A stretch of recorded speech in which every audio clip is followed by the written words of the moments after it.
Good day, this is Kent Nathaniel Canoy, and for this video we will tackle about I will tackle about the financial management. It was prepared and presented by Group 5.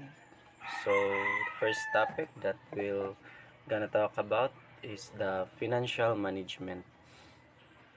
So in business, financial management is the practice of handling a company's finance in a way that allows it to be successful and compliant with regulation that takes both a high-level plan and boots on the ground execution. So, what is financial management? It's a core. Financial management is the practice of making a business plan and then ensuring all departments stay on the track. Solid financial management enable the CFO or VP of Finance to provide data that support creation of a long-range vision, informs decision on where to invest, and yields insight on how to fund those investment, liquidity, profitability, cash runaway, and more. So, objective of financial management. Building on those pillars, financial managers help their companies in a variety of ways, including but not limited to maximizing profits by providing insight on, for example, rising cost of raw materials that might trigger an increase in the cost of goods sold. Tracking liquidity and cash flow to ensure the company has enough money on hand to meet its obligation. So ensuring compliance with the state, federal, and industry-specific regulation. Developing financial scenarios based on the business current state and forecasts that assume a wide range of outcome based on a possible market condition. Dealing effectively with the investors and the boards of directors.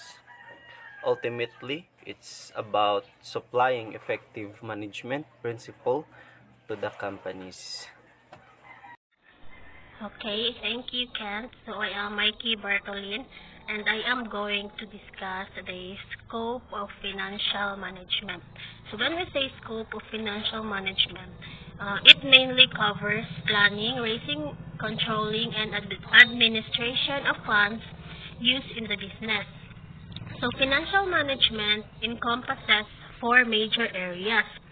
It The planning, budgeting, managing and assessing risk and procedures. So, when we say planning, it is the financial manager project how much money the company will need in order to maintain positive cash flow, allocate funds to grow or add new products or services, and cope with unexpected events, and shares that information with business colleagues. So planning. So when we were going to build a business, the first thing you need to do is plan what will be the flow of your business in term of example in cash.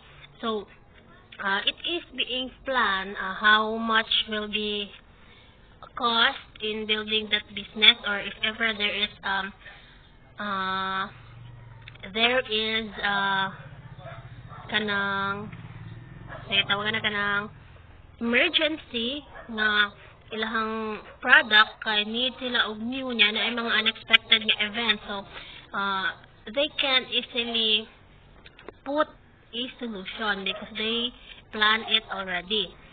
So next is the budgeting. The financial manager allocates the company's available funds to meet costs such as mortgage or rent, salaries, raw materials, employee T&E, and other obligations. Ideally, there will be some left to put aside for emergencies and to fund new business opportunities. So, in this part, budgeting, so it is very in business, the business is in business, it is very important to know how much will be your budget in that business. Okay, for example, kato gani, kung may mga emergency, they can easily accommodate or have a solution because na naka-budget naman na inana nga emergency kay expected na ba inana kay in business dili sa makaingon nga walay mga emergency. Next is managing and assessing risk. Line of business executives looks to their financial managers to assess and provide compensating controls for a variety of risks, including market risk, credit risk, liquidity risk. So, when we say market risk, it affects the business investments as well as for public companies. Reporting and stock performance may also reflect financial risk particular to the industry, such as a pandemic affecting restaurants, the shift of retail to a direct-to-consumer model. So, market risk kay mo ni siya ang usa sa kuan sa when magtukod ta og business. So, minsan katupag pandemic, so na gito ang market risk. So, diri nga part kay na naapektuhan ang mga business. Diba kay ang ilang daghan kay sila og mga stock ato nya wala na kayo nakagawas ang mga tao. So, mga expired na to. So, ang ilahang mga materials kay naapektuhan. Kay dili naman to mahalin. So, next is the credit risk. The effects of, for example, customers not paying their invoices on time and thus the business not having funds to meet obligations, which may adversely affect creditworthiness and valuation, which dictates ability to borrow at favorable rates. So, for example, aning credit risk is kana ganing online business. So, ang uban kay, for example, kanang mine. So, ang digmay nila, dili kwaon sa nagmine. So, maapektuhan ang funds sa owner. Kay kalabanan sa online selling, kanang kuan kay rolling gagid ang ilahang kwarta. So, nandra musud ang credit risk na kuan nga. So, manghuwam na sa tuog kwarta ang katong tag-iya kay wala man siya ika-rolling. So, next is the liquidity risk. Finance teams must track current cash flow, estimate future cash needs, and be prepared to free up working capital as needed. So, liquidity. So, mag-liquidate siya for mag-check siya sa ayang mga materials or sa kanang cash nga naabot so, or mga nahalin. So, for example, sa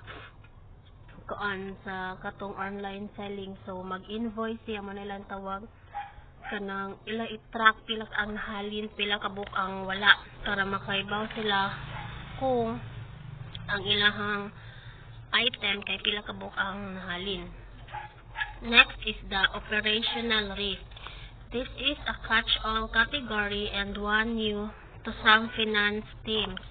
It may include, for example, the risk of a cyber attack and whether to purchase cybersecurity insurance.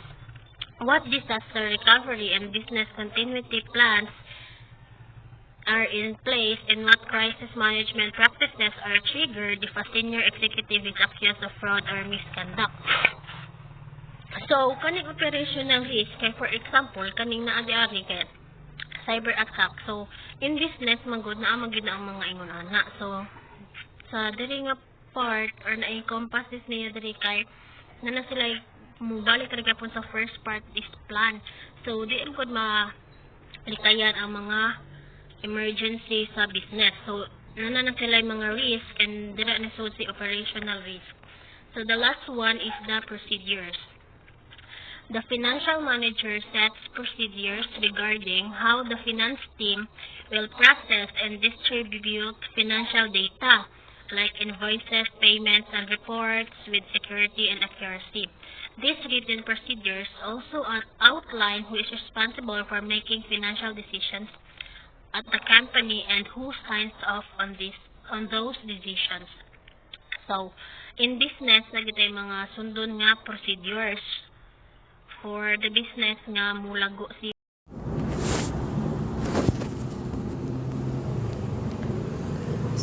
Good morning, and I am Jargon L. Reponti. I'm going to report about this topic, financial accounting.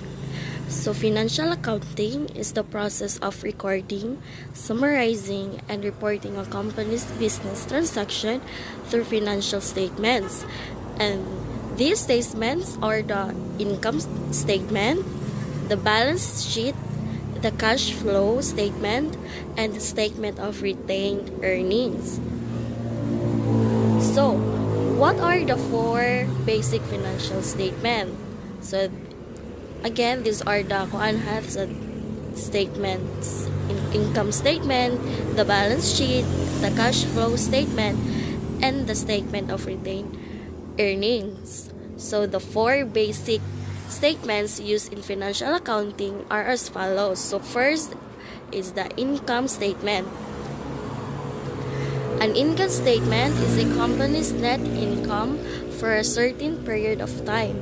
It is a company's total revenue minus its total expenses.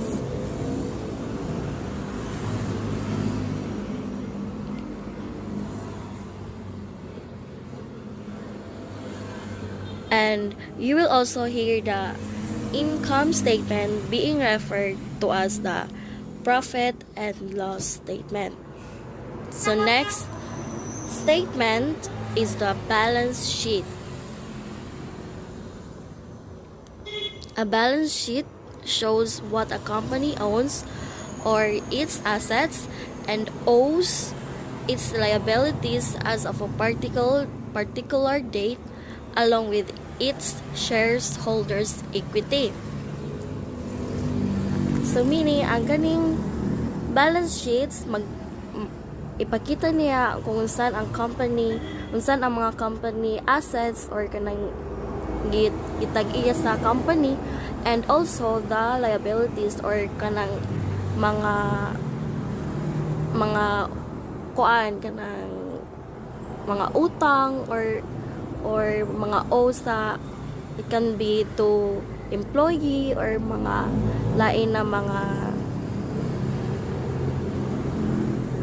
matters na nag-connect sa company. So, the assets can include the cash,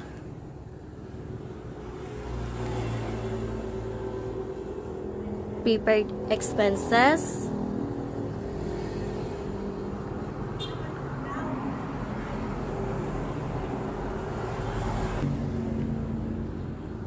accounts receivable, notes receivable, inventory, investment, buildings, machinery, and equipment, vehicles, and lastly, the intangible assets such as patents.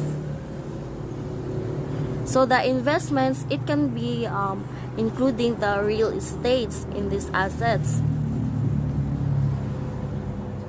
So next is the liabilities, can include the accounts payable,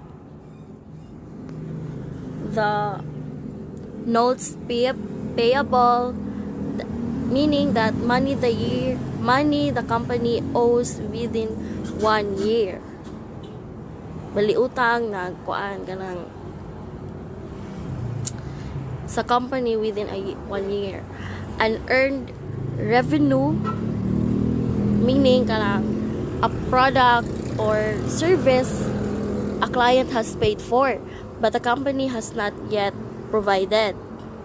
Mao na ang meaning sa unearned revenue. And then the deferred tax, current taxes, payroll, meaning kanang ang owed but not yet paid. Ang mga kani siya, it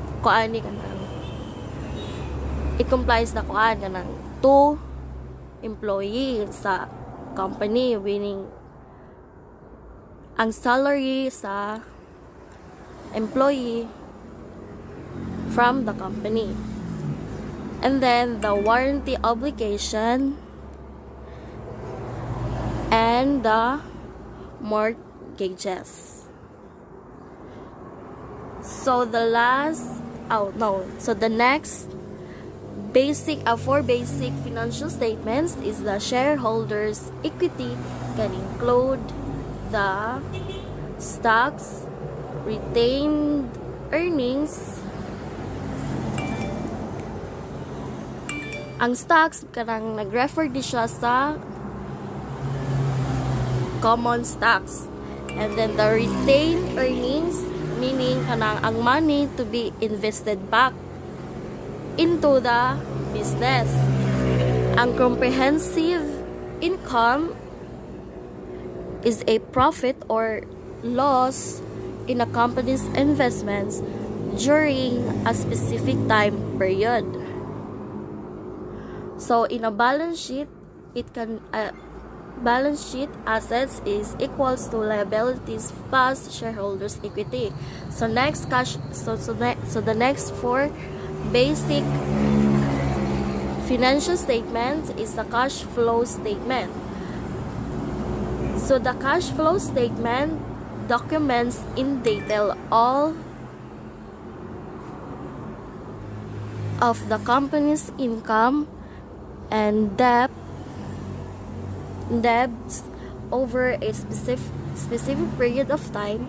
It is only concerned with cash. As such, the statement does not include depreciation and amortization costs like an income statement would. So, meaning ang cash flow statement reflects the short-term viability of a company by indicating whether the operation has enough working capital on hand to pay its employees and debts. So, last four basic financial statement is the statement of retained earnings. So, meaning this is the amount of income a company has left over after dividends are paid to stockholders.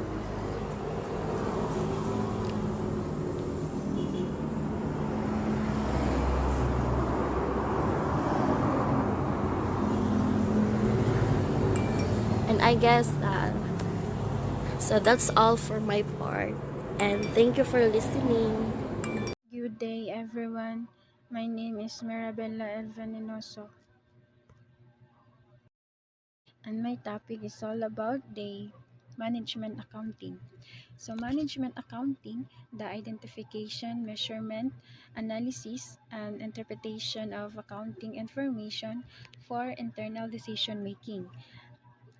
And of course, management accounting is need to analyze various events and operational metrics in order to translate data into useful information that can be leveraged by the company's management and their decision-making process.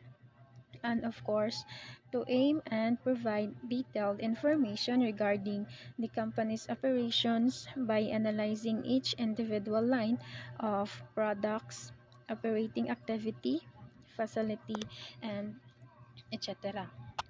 So, management accounting, it differs from financial accounting because uh, it intended purpose of management accounting is to assist users internal to the company in making well-informed in business decision. So, we have here the techniques in management accounting. In order to achieve its goals, managerial accounting relies on a variety of different techniques such as margin analysis, constraint analysis, capital budgeting, inventory valuation and product costing, and trend analysis and forecasting. So, we have here the margin analysis. Margin analysis is primarily concerned with the incremental benefits of optimizing production. And of course, it includes the calculation of the break-even point that determines the optimal sales mix for the company's products. And number 2, we have the constraint analysis to analysis of the production lines of a business, and of course the impact of the company's ability to generate revenues and profits. Number 3, the capital budgeting. Capital budgeting is concerned with the analysis of information required to make the necessary decisions related to capital expenditures. And in also capital budgeting analysis, it calculates the net present value, or the NPV, and the internal rate of return, or the IRR, to help managers to decide on new capital budgeting decisions. So, number 4, inventory valuation and product costing. Inventory valuation involves the identification and analysis of the actual costs associated with the company's products and inventory. And the process generally implies the calculation and allocation of overhead charges, as, as well as the assessment of the direct costs related to the cost of goods sold, or the COGS. And lastly, we have the trend analysis and forecasting. Trend analysis and forecasting are primarily concerned with the identification of patterns and trends of product costs, as well as the recognition of unusual variances from the forecasted values and the reason for such variances. Thank you, and that's all. Thank you. So good day everyone, I'm Teresa A. Victorelio and I am the one to report the budgeting. So what is a budget? A budget is a financial plan of the resources needed to carry out tasks and meet financial goals. So when we say a budget, so mao niya mga kuan like atong planuhon ang atong mga kuan like atong financial sa atong mga gastuan. So it is also quantitative expressions of the goals the organizations wish to achieve and the cost of attaining these goals. So next is what is a budgeting. So a budgeting is the act of preparing a budget. So arita like i-prepare na to sa atong mga gastuan. So like for example, at karon as a student, so we need to budget our allowance. So it is a process of creating plan to spend money, like ato jud kanang iplano mayo unsa jud ang ato mas pinaka-importante nga gastuon. Like for example, like naman jud tay kanang mga wants and needs. So mas unahon jud nato ang atong mga needs kaysa wants. Like kalabi na kanang magkwanta sa kanang kwarta, like kanang igo ra jud. So unahon sa jud nato atong needs usa ang atong wants. So there are 3 main types of budget. So first is the revenue or income budget. So when we say revenue or income budget, so it is the expected revenues or broken down into more details or products or location. The next one is cost or expenditure budget. So when we say cost or expenditure budget, so it is the expected variables cost based on the sales budget, and it is the expected fixed cost. So mao ni ang expected kung pila ang kuan. Next is the profit budget. So it is based on the combined sales and cost budget. So it is may form basis for performance bonuses. So moingon gyud profit budget, so fixed na ni siya like kung naa ka sa business. Next is there are characteristics of budgeting. So first, it should be flexible.